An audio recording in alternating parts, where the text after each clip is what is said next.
যে বউ নিয়ে অসুস্থ হয়ে আমি অনেক সর্বহারা হয়ে গেছি।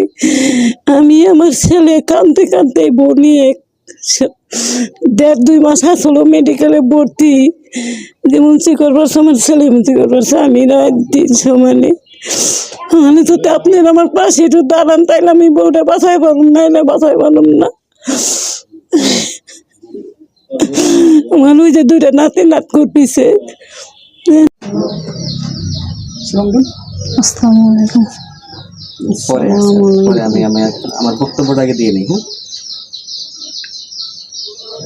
আসসালামু আলাইকুম। এসপি মোটিভেশন 5 এর পক্ষ থেকে দেশ এবং দেশে যে যেখানে আছেন সবাইকে সালাম এবং শুভেচ্ছা। আমি MK খান। আজকে আমাদের সামনে হাজির হয়েছি আমাদের এক নতুন পর্বের নতুন অতিথিকে নিয়ে। আসলে আমরা সবাই পৃথিবীতে চাই একটু সুস্থভাবে বেঁচে থাকার জন্য।